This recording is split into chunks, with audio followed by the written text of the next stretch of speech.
Mesdames et messieurs, bonsoir et bienvenue dans ce nouveau point de l'actualité sur Eden TV. Bientôt de nouvelles têtes à l'Assemblée nationale avec les élections législatives qui se profilent à l'horizon. En attendant, des citoyens béninois évaluent le travail abattu par la 7e législature. Ils sont à suivre dans cette édition. Réunion statutaire de la Confédération africaine de sport boule ce samedi 16 février à Cotonou. Une assise qui a pour but de faire le point des activités menées en 2018 et de présenter les perspectives de l'année 2019. Et puis, le Sénégal vote le 24 février pour une élection présidentielle que le sortant Macky Sall compte bien remporter le premier tour.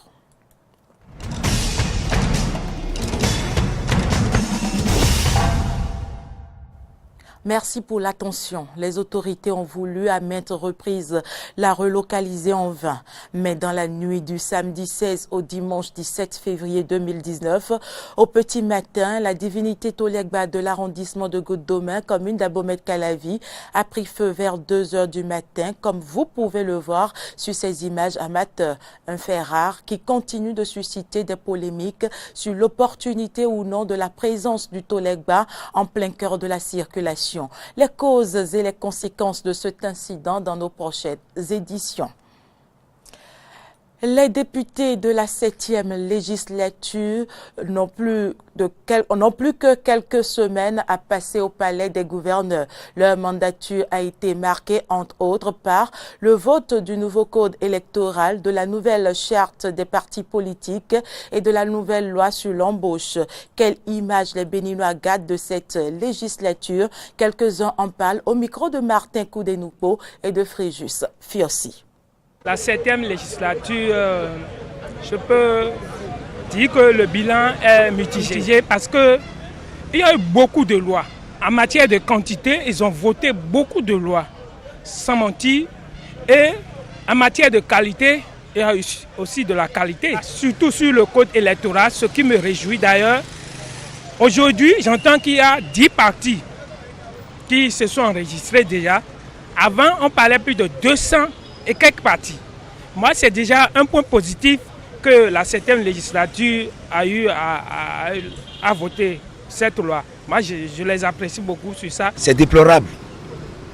Bon, nous avons un législateur qui ne maîtrise même pas la constitution béninoise du 11 décembre 1990, mais qui a le pouvoir d'aller voter les lois. Nous avons en face notre législateur qui viole allègrement la Constitution sans se rendre compte. Sincèrement, l'Assemblée nationale que nous avons eue nous a déçus. Et il va falloir qu'une loi soit votée désormais et que si quelqu'un veut devenir député là, qu'il ait au moins la licence en droit. Moi, je vais les encourager pour leur effort à fournir pour que le pays allait en paix. Parce que moi, je vais les encourager. Pourquoi? Ils ne sont pas Dieu. C'est seul Dieu qui peut faire les choses irréprochables. Sinon, si c'est un homme, il doit faire les choses qu'on doit les reprocher. Bon, ils ont voté des lois qui ennuient le peuple aujourd'hui. Mais il y a des lois qu'ils ont votées qui arrangent aussi le peuple. Cette législature-là, qu'ils m'en excusent, ont passé à côté. Je ne vais pas utiliser des mots de grands mots, non. Sinon, comment comprendre l'article 242? Eux-mêmes, ils avaient 3 mois pour étudier ce texte. Quand le président et la minorité parlementaire criaient, ne votez pas cette loi, est-ce qu'ils avaient écouté? Mais aujourd'hui, si c'est les 59 députés qui vont à la Cour constitutionnelle et à la Sénat, vraiment, ça prouve que tout ce qu'ils ont voté là, c'est contraire à l'avis du peuple. Le 13 février dernier, le monde célébrait la journée de la radio. Quelle est son opportunité et ses avantages de nos jours? Élément de réponse dans ce reportage de Roland Toneikes et de Damien Pedro.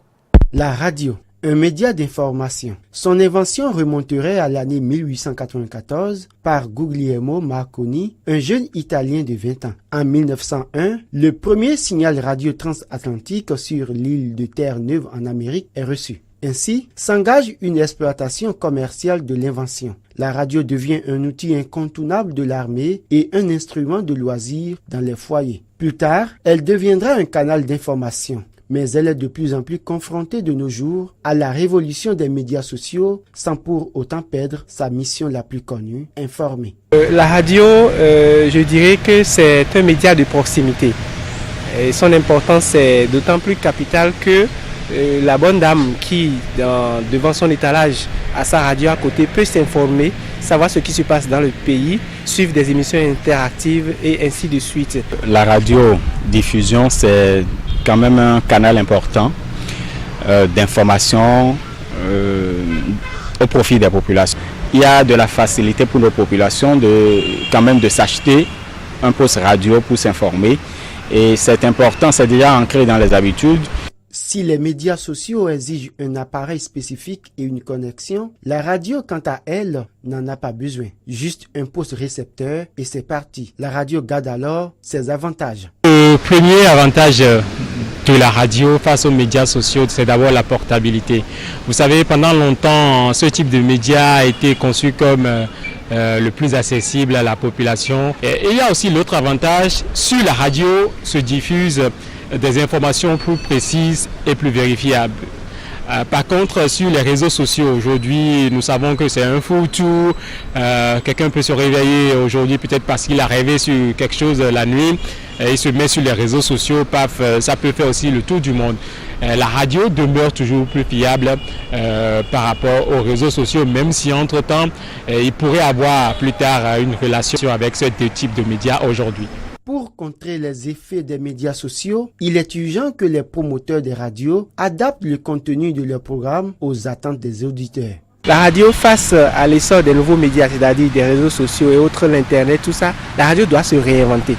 Nous sommes dans une situation où la radio doit tout faire pour être plus proche des populations, avoir des émissions interactives, des émissions thématiques qui attirent l'auditeur, qui fait que l'auditeur, quelles que soient ses occupations, ses préoccupations, puisse prendre rendez-vous pour savoir, oui, je dois allumer ma radio à tel moment pour écouter telle émission, pour suivre les informations, pour faire ci et faire ça.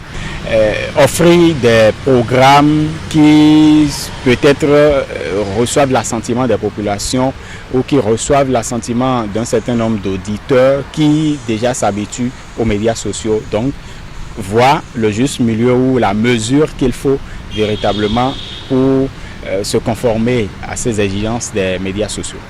La célébration de la Journée mondiale de la radio le 13 février de chaque année est donc une occasion pour les acteurs de la radio de réfléchir et de proposer une meilleure grille de programmes afin de s'imposer à l'ère des médias sociaux. Je vous l'annonçais dans les titres, la Confédération africaine de sport boule a tenu ce samedi 16 février 2019 sa réunion statutaire à Cotonou. Les présidents des fédérations nationales de pétanque ont répondu à l'appel de El Hadj Ibrahim Idrissou, président de la Confédération africaine. Cette réunion a permis de faire le point des activités menées en 2018 et de présenter les perspectives de l'année nouvelle 2019.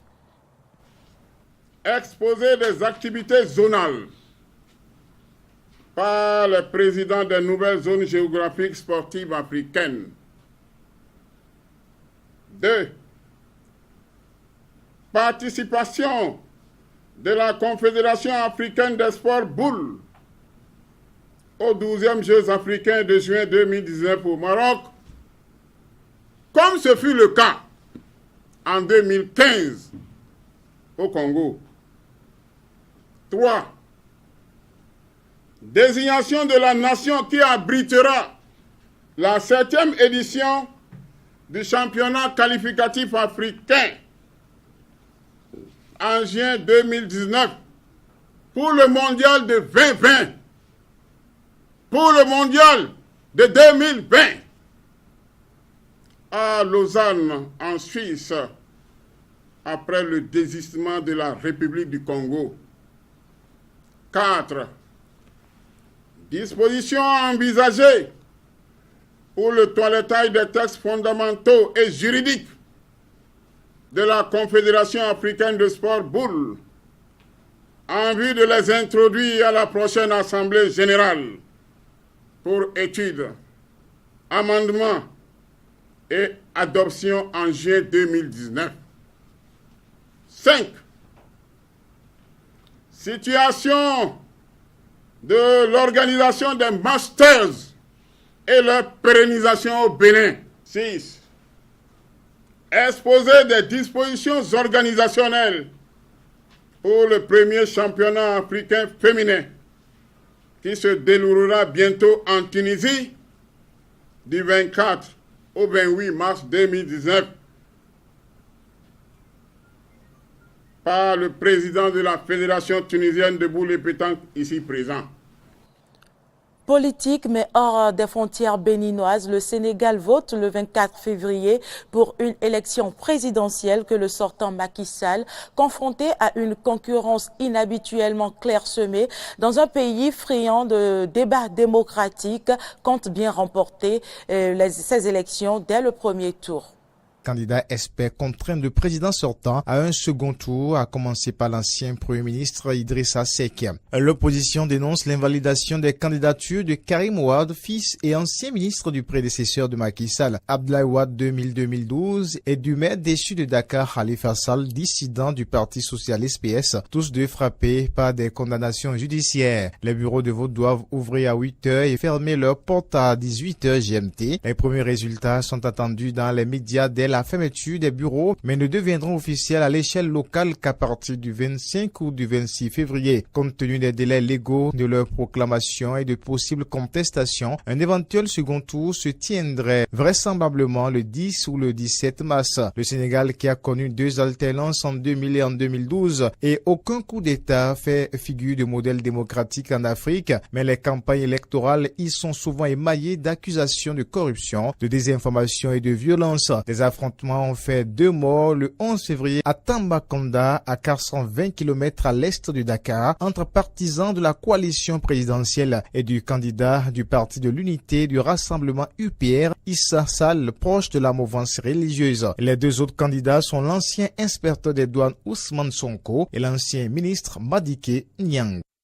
Le président américain Donald Trump a appelé les pays européens, notamment le Royaume-Uni, la France et l'Allemagne, à rapatrier et juger leurs ressortissants faits prisonniers parmi les djihadistes en Syrie. Cet appel de M. Trump, formulé dans un tweet envoyé tard samedi soir, intervient alors que le groupe État islamique est sur le point de perdre le dernier territoire de son califat sous les coups de boutoir de l'Alliance arabo-kurde et de la coalition internationale menée par les États-Unis.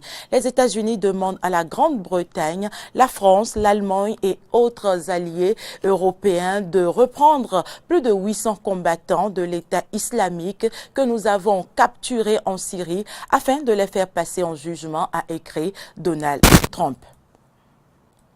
Le ministre iranien des Affaires étrangères a dénoncé dimanche les propos haineux, ignorants et ridicules du vice-président américain qui accuse Téhéran de préparer un nouvel holocauste et de chercher à se doter de l'arme nucléaire. Suivez plutôt. Ici même à Munich, Pence a avec arrogance demandé de l'Europe, sur son sol, qu'elle rejoigne les États-Unis et sorte de l'accord sur le nucléaire iranien, porte ainsi atteinte à sa propre sécurité et rompt ses obligations.